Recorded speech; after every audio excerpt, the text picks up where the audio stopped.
first talk, we talked about the dangers of selfishness. And then in the second talk, we discussed the cause of selfishness as well as the foundations of selfishness. In yesterday's talk, we talked about the extinguishing of selfishness. Today, we will discuss the benefits, the value of extinguishing selfishness. When we speak about the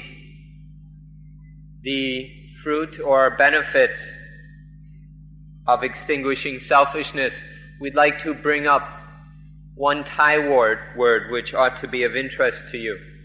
In Thai, this word is anisong, which comes from the Pali word anisangsa. The meaning of this word is the milk that flows out of, the flowing milk. When we milk a cow, then the milk, the nutritious milk, flows out from the cow's udder. This is the literal meaning of the word anisong. So today we'll talk about the anisong of extinguishing selfishness. When we talk about the anisong of getting rid of selfishness, the most simple way to put it is to say that happiness is the benefit of extinguishing selfishness.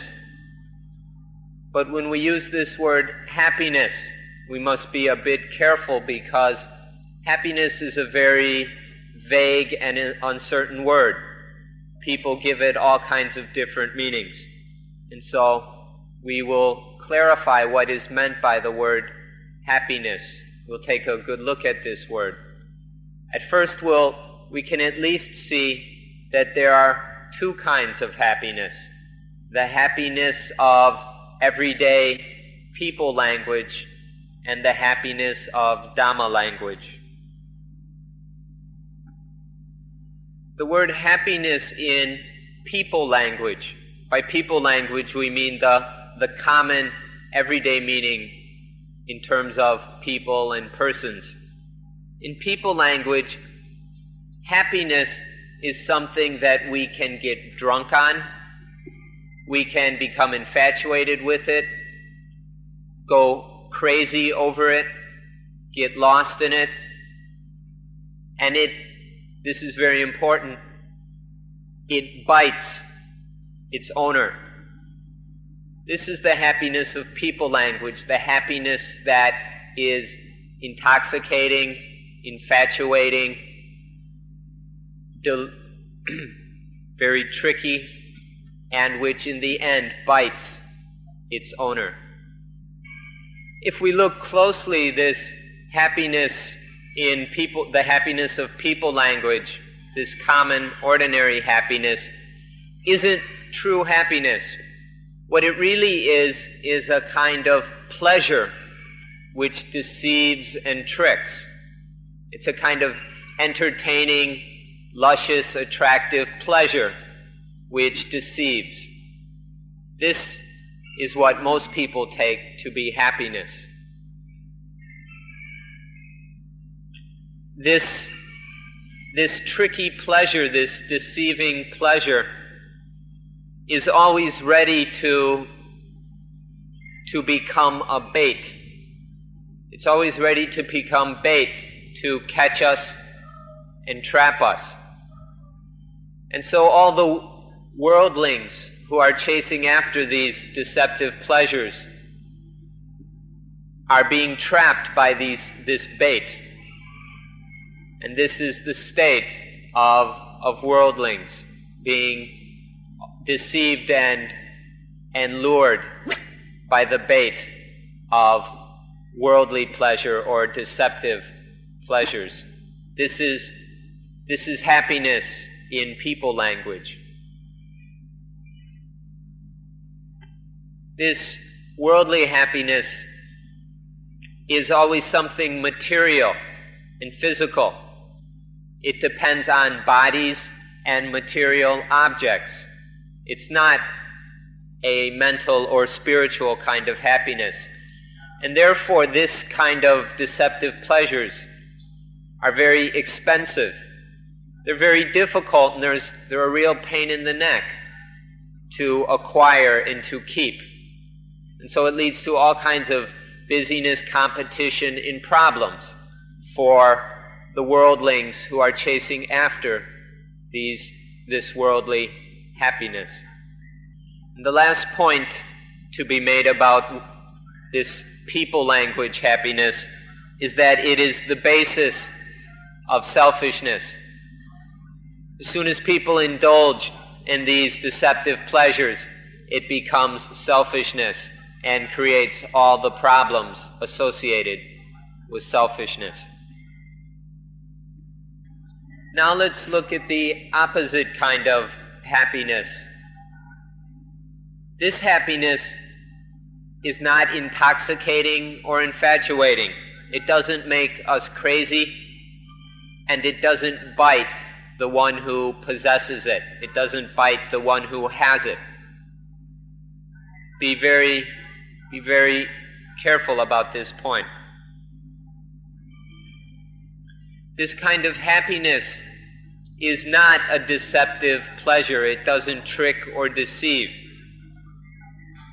But the ordinary worldling overlooks it. Common people overlook this genuine, true happiness. So let's take a good look at it. This kind of happiness is not a bait. It doesn't lure us and trap us. This genuine happiness is pure, bright, clear, calm, and it leads to peace. It is not a bait which entraps or deceives. This kind of happiness isn't at all expensive. It doesn't cost any money or any material difficulties. There are no hassles and problems associated with this kind of happiness. It's free. And the most important point is that this kind of happiness does not lead to selfishness. It does not support or nourish selfishness. In Thai, there's a very nice pun. The word sukh, which means happiness, has two spellings. One spelling means happiness, and the other spelling means well done. Both kinds of sukh have the same sound and pronunciation, but the meaning is different. And so we use this to point out the difference between the two kinds of happiness. Genuine happiness is cool and calm. It doesn't lead to selfishness. The false kind of happiness, which means well done, is hot. So the easiest way to translate this into English is hot happiness and cool happiness. This hot happiness is dependent on the defilements, greed, anger, delusion, and so forth. It needs their help in order to be happy. Cool happiness has nothing to do with the defilements. It doesn't need their help at all. For hot happiness to realize its aim, it needs to use and get help from the defilements. And this is why it's hot. But genuine cool happiness has nothing to do with the defilements. It doesn't need their help, and so it can be very cool and soothing. This hot happiness depends on all kinds of material goods.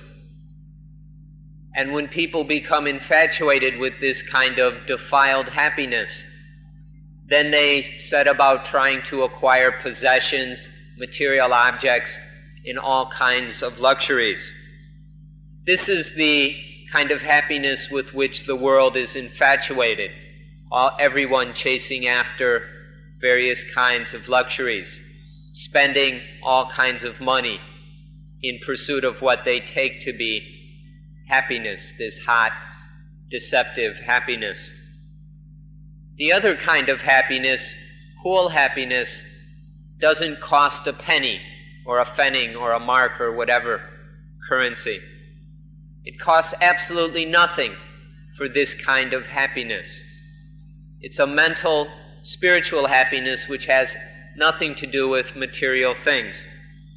And so when one overcomes selfishness, or when one is able to concentrate the mind correctly, when one practices mindfulness of breathing correctly and properly, then there arises this genuine, cool happiness which doesn't deceive or trick, and it doesn't cost a penny. So if we talk in economic terms, there is the happiness that costs money and the happiness that doesn't cost a penny. Which one are you interested in? Now that we've made it clear the difference between hot and cool happiness, we'd like to focus on the happiness of Dhamma, this cool happiness. Even though we can say the happiness of Dhamma, there are different levels to it, or there are different kinds of Dhammic happiness with different qualities and characteristics. So we'd like to talk about these different levels of true happiness. The first level of Dhammic happiness is the happiness that comes from non-harming or non-violence. When there is no harm being done, then there arises this first kind of happiness. In Pali, there is the phrase, apayapachang sukhang loke panna bhutesu sanyamo. This means that non-harming is happiness within this world. When we live here aware that we are not harming ourselves, any other people, any other creatures, or the environment, when we are aware of a life and lifestyle that is not harming anything, is not exploiting or violating anything, then there arises this first kind of happiness. With this word non-harming or harming, we have to be very careful. Many people take a one-sided view of it. When we talk about harm, there are two sides of it. One is we can harm ourselves, and the other is harm others. When there is genuine non-harming, neither side is harmed or violated. There is nobody is being afflicted. But sometimes we get confused on this, and in order to help others, we harm ourselves. And then, of course, there is often the kind of helping oneself by harming or exploiting others. But in true non-harming, true non-violence, there is no harming of either ourselves or others. When there is this complete non-harming, then there arises genuine happiness. We like to say that the more one loves oneself, the more one harms oneself. Or the more one is selfish, the more one harms oneself. When one loves oneself, this love makes us blind, and then we indulge in those deceptive pleasures which lead us astray. We go through all kinds of ridiculous difficulties to get some trifling pleasure. And this is how we harm ourselves, because of this this self-love. The more stupid we are, the more we harm ourselves. And when there's this stupid, foolish self-love, then we harm ourselves immensely, wasting our time on these trifling, deceptive pleasures and overlooking true happiness. And so the more selfish we are, the more we harm ourselves. When we come to harming others, we probably don't have to say very much about it, because the world is full of this. People, selfishness, leading to people harming others for their own selfish benefit. When we selfishly see something as beneficial or advantageous to ourselves, then we're completely willing to go and take advantage of someone else, to exploit or harm another for our own advantage. And the world is full of this. There's this exploitation all around, underground, above ground, in small ways and in big ways, such that people are even trying to take advantage of the whole world. Sometimes we cut the world into two halves, and each half is trying to harm the other half. Or sometimes we try and harm the whole world, and this exploitation and affliction sometimes even starts to think about other worlds, to go over and conquer other planets and worlds in order to take advantage of those worlds. This kind of selfish harming knows no limits. It's limitless. When there is no selfishness, then nothing is harmed. Merely by removing selfishness, all this violence and exploitation can be destroyed. When there is no selfishness, we don't harm ourselves. There's no harming of others. Even the animals are not harmed. We can even go so far as saying that even the ground, the soil, the earth is not harmed when selfishness is removed. When this selfishness is extinguished and there is none of this harming, then it becomes very natural to relate to others in terms of what are called the divine dwellings: friendliness, compassion, sympathetic joy, and equanimity. And then this is the basis for Dhammic happiness. Those of you who value this teaching of the four divine abodes, Metta, Karuna, Mudita, and Upekkha, you should focus on this one thing of removing selfishness.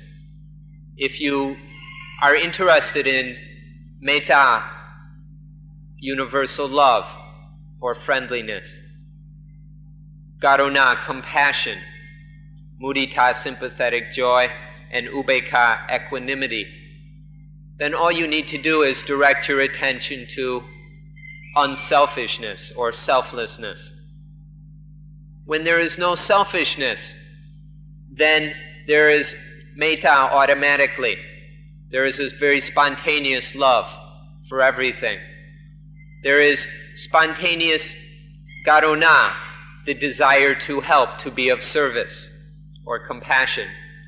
There is spontaneous joy at the happiness of others. And there is upekkha, when it is not possible to help at this moment, then with upekkha it's to await the opportunity to help and serve. Some people understand this last divine abode incorrectly. They take upekkha to mean to be indifferent. To be indifferent when we can't do anything to help. But true upekkha is to observe and await an opportunity to help, if there's no opportunity right at this moment. So if you value these four Brahma Viharas, four divine abodes, then focus your attention on not being selfish. This last Brahma Vihara, Upekkha, is often a source of confusion. Upekkha means to look at, to observe, to watch. Some people think it means to close our eyes and not pay attention, to be indifferent. That's silly and of no value or benefit. Upekkha means to look at, to observe. If everyone in the world would keep looking for opportunities to help others, for opportunities to serve others, then there wouldn't be any of these crises in the world that there is these days. So please be especially interested in Upekkha, looking, observing for opportunities to help and serve. This is the fundamental or basic level of happiness that arises when there is no harming, neither harming oneself or anyone or anything else. Then there arises this fundamental kind of happiness. This happiness arises when there is no harming, and that comes from not being selfish. At first this may seem illogical to you, that by not being selfish there arises happiness. Many people have the warped kind of logic that by being selfish we become happy. By being selfish we help ourselves. But this betrays a fundamental ignorance about life. When we remove, it may sound illogical, but by removing selfishness, when there is no selfishness, this is what benefits us. This is what is to our advantage. If we look carefully, we see that it's selfishness which burns our minds, so that even if we're all by ourselves, this selfishness is constantly disturbing us, so that we can't even sleep well at night. And this constantly thinking of oneself, thinking in terms of oneself, this egocentricity, gives us all kinds of headaches. It leads to all sorts of neuroses. It makes us go crazy, even to the point that many people are killing themselves because of selfishness. This sounds strange to many people, that suicide is essentially a selfish act. But this is because selfishness in itself is very stupid, and so it leads to all kinds of stupid and ignorant results, including suicide. If you study all the suicides in the world, if you look beyond the superficial causes and look really deep, you'll see the fundamental cause of suicide is selfishness. Selfishness leads to not being able to sleep at night. Egocentrism leads to headaches and neuroses. Selfishness even leads to harming ourselves in such an extreme way as suicide. The only way to stop harming ourselves is to end selfishness. As long as there is selfishness, we harm ourselves and others. This is something you really ought to examine as carefully as you can. And now we'll come to the second level of Dhammic happiness. This is the happiness that comes from being without lust.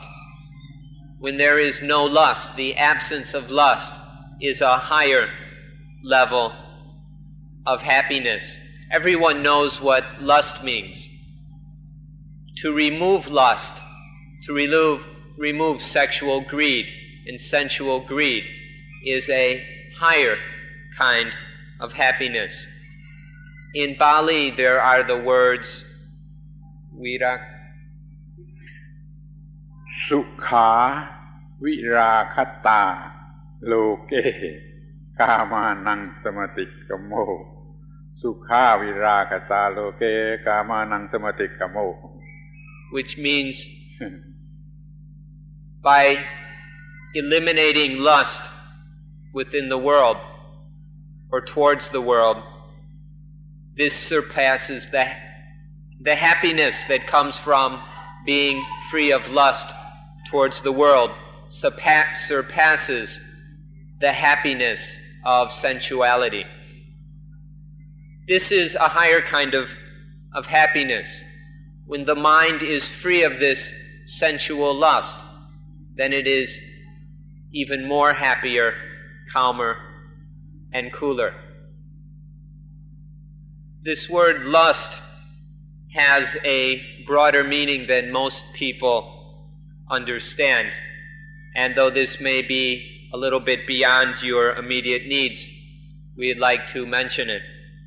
Most people think that lust has only to do with sex or things related to sex. This is the narrow understanding of the word lust, or in Thai the word raka, which can mean also passion, a very passionate, excited kind of love.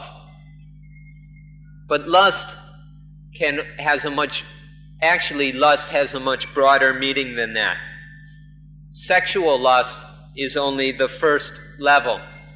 There can be also lust towards material objects, which isn't so much a sensual lust, but just the lust to possess, to have material things.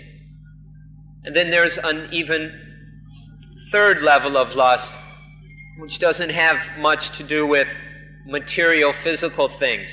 The lust for power, for influence, for fame, for honor, and things like this, for immaterial things. This is also a kind of lust. So try and understand the word lust in this broader way. And when all three kinds or levels of lust can be removed, then there is a very great happiness in being free of these levels of lust. But even if you can just remove the crudest sexual kind of lust, by being free of that lust is in itself a great deal of happiness.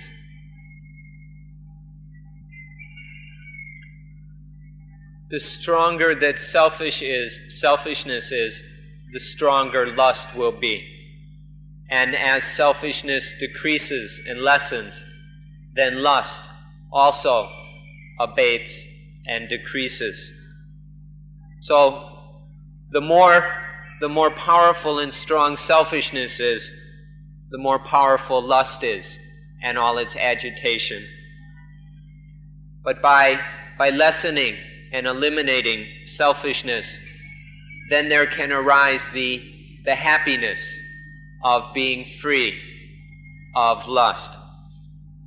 So once again, by lessening and overcoming selfishness, then there comes the higher level of happiness, that is being without, that is to live without lust. Often people teach that the way to remove lust, to overcome lust, is to contemplate repulsive things, to contemplate ugly and loathsome things. So it's often advised to people with a lot of lust to go to a cemetery or cremation ground and contemplate the corpses or the remains of corpses. These various quite unattractive and repulsive things are a traditional technique for lessening lust. That's right in its own way. It's correct and it can help. But the most efficient and powerful way to eliminate lust is to remove selfishness. Because even going to the cemetery, if that includes any selfishness, then still there will be kinds of lust. There will be some lust remaining. So the best way to eliminate lust is to eliminate selfishness. If you want to contemplate corpses or other unattractive, repulsive things to help the removing of selfishness, that might be a good idea. But the essential thing is to remove selfishness. By removing selfishness, then there is nothing on which lust can stand. Selfishness is the basis, the foundation of lust. If we take away that basis, then there could be no lust. So this is the best way to be free of lust, by becoming free of selfishness.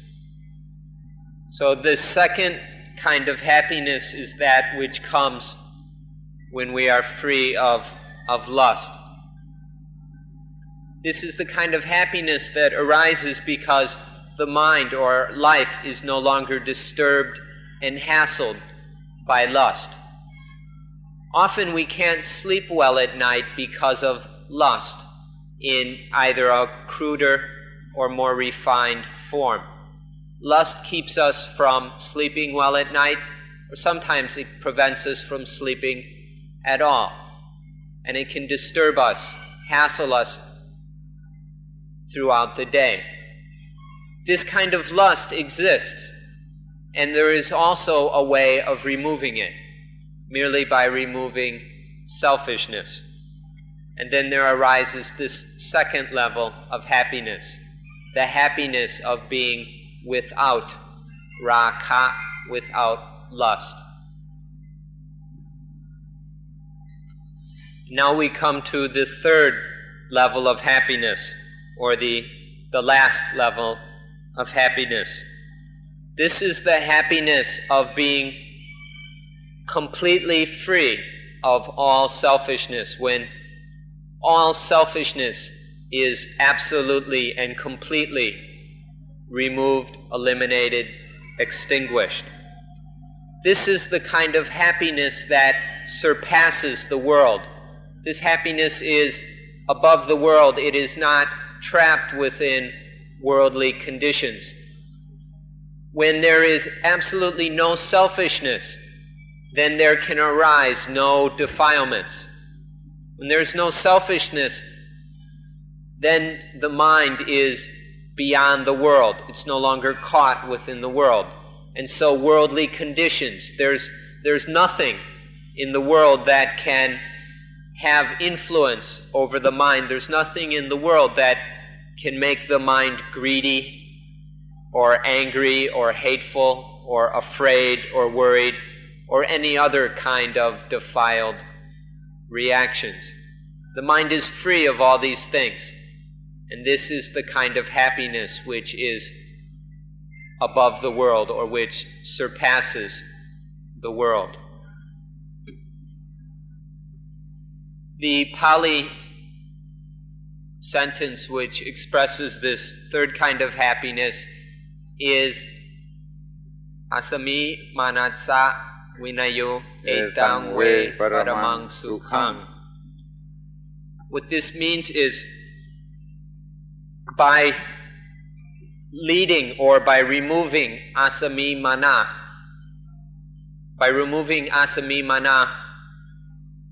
there is removing asami mana completely is the highest happiness.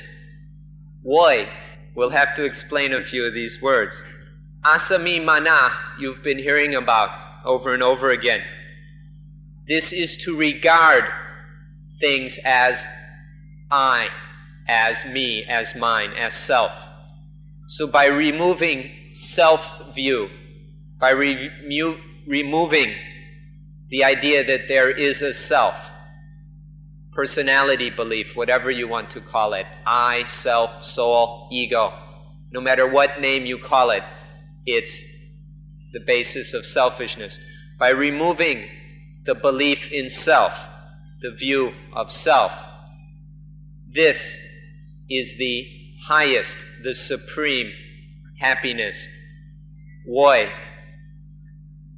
The word woi means something like hooray or hurrah. It's a cry of victory when a supreme accomplishment has been accomplished, when there is the highest kind of victory and success. Then in Thai the kind of call would be woi, or something like that. So, removing all self-view is the highest happiness. Hooray. But Wei is a lot more than hooray. It's the supreme call of triumph, of victory. This is the highest happiness. Asami manatsa vinayo etang Wei paramang sukhang. Sukhang means happiness. Paramang means supreme, the highest happiness.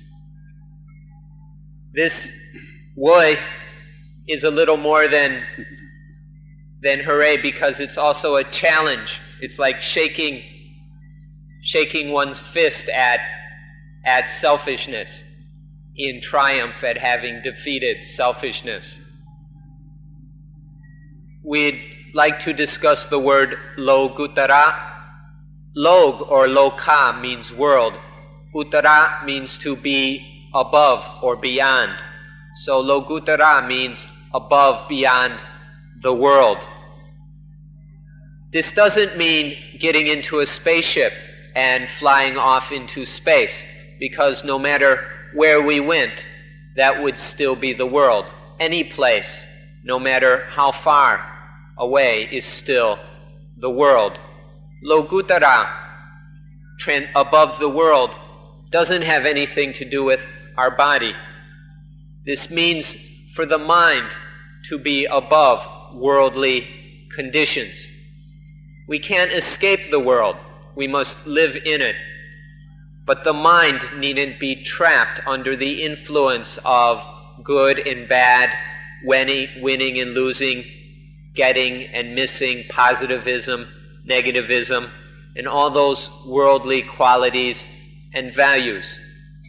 Living in the world, even if we were under the ground, the mind can still be above the world, can still exist beyond the world. This is the meaning of logutara. It's something mental and spiritual it's not a physical being above, floating around in some spaceship. To make it even more simple and short, we can just say that I, the ego, is the world. This concept of I, of ego, this is the meaning of the world. To be above that egoistic idea, that concept, is to be above the world. Another way to explain logutara is to be above the misunderstanding of duality. The world is full of dualistic things because the world is full of foolish people. Foolish people understand that there are dualistic things, good and bad, winning and losing, positive and negative, and so forth. This is a misunderstanding. In reality, all things are the same. Good and bad is the same. Positive and negative is the same. It's just a process of the law of itapajayata. Itapajayata means because this exists, this arises. Because this disappears, this disappears. More simply, it's the law of cause and effect, or the law of conditionality. Because of this process, this flow of causes and effects of itapajayata, this is all there is. There is really neither good nor bad, positive or negative. But fools misunderstand this, the fundamental reality, and discriminate things as positive and negative, and then are trapped by this misunderstanding. To be logutara, above the world, is to realize how things truly are, that good and bad is the same thing, and then to be free of all those dualistic misunderstandings which lead to attachment, indulgence, selfishness, and all the problems which we have discussed.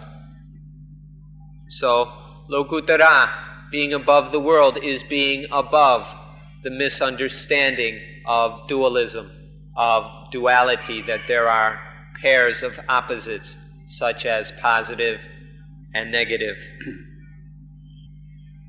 And a simple example that should be easy for us all to understand is the example of hot and cold. Hot and cold are really not a dualistic opposite or a dualistic opposition as most people think. If we've learned anything about science, we realize that hot and cold are just differences in temperature, and that hot and cold are not absolutely true. That in a lump of ice, for example, there is just a certain degree of temperature, there's a certain amount of temperature. And then in the sun, there is just a different level or degree of temperature. The words hot and cold are not absolutely true. They only have relative meaning. There's really just differences in temperature. Or even day and night. A child thinks that day and night are completely different. But really day and night are all the same thing. It's just time. Just differences in time, changing time. There's no absolute truth to day and night. When someone sees the world this way, instead of getting caught in the dualisms, making things into opposites, then one is no longer trapped in left or right. The mind is in the middle, free and unattached. This is the mind or the life that is above the world, to be no longer caught up in duality, no longer caught up in hot and cold, left and right, and so forth, but to be in the middle, to be above the world, to be free of worldly conditions.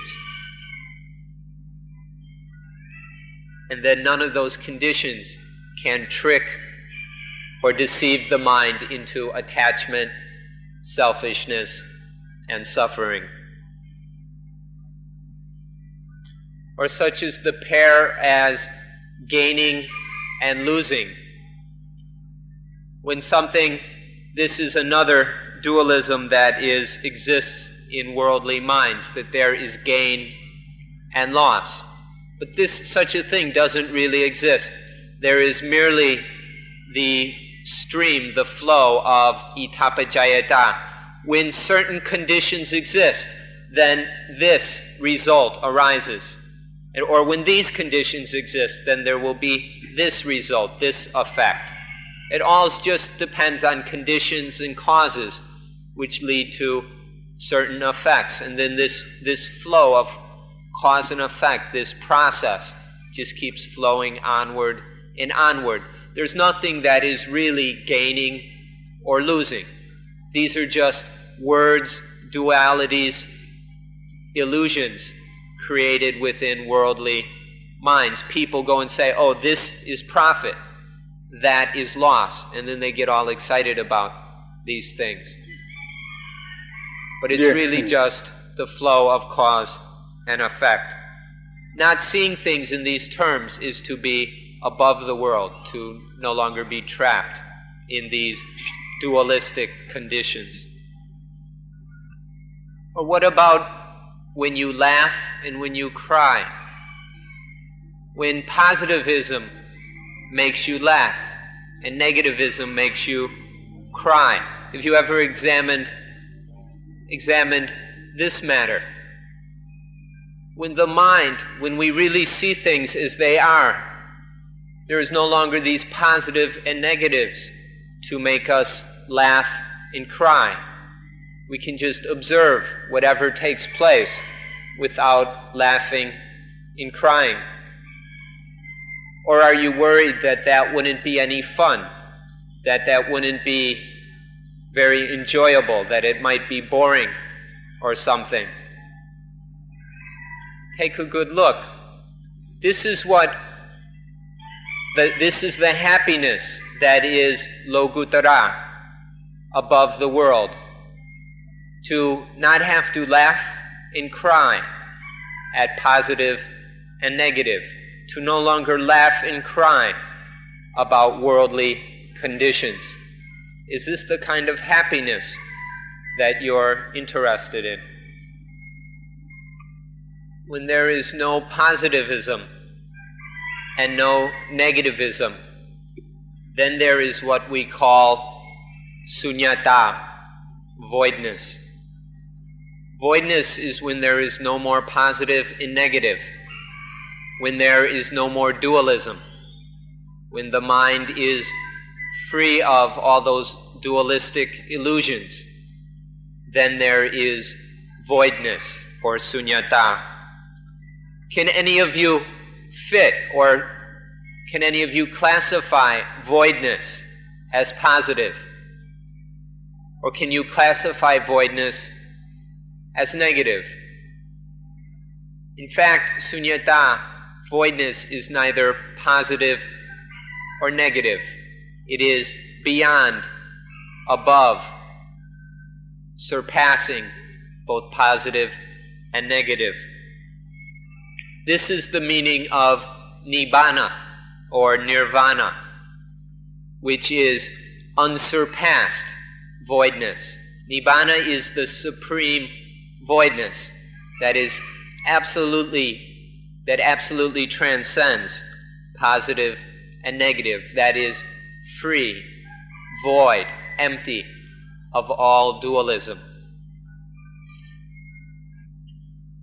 When the mind perceives, when the mind sees and realizes voidness, then the mind itself is void.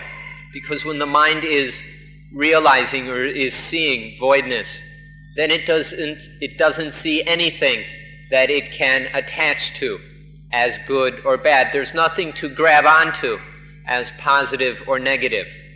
And so the mind then is void as well. When the mind is void, that is the supreme happiness. There is no happiness which comes even close to this truest, most genuine happiness, the happiness of voidness. This is the happiness of freedom, when the mind is completely liberated from all the things which have power over it, which influence it, which trap it, which push its buttons, and so forth. This is the highest happiness, the happiness of voidness. This kind of voidness doesn't just happen after many, many years of practice, of training. But you probably haven't noticed it yet. But in fact, in everyone's life, there are moments, if only a very short moment, when the mind is free, when the mind is void of any feeling of positive or negative, when the mind is not clinging to anything as good or bad.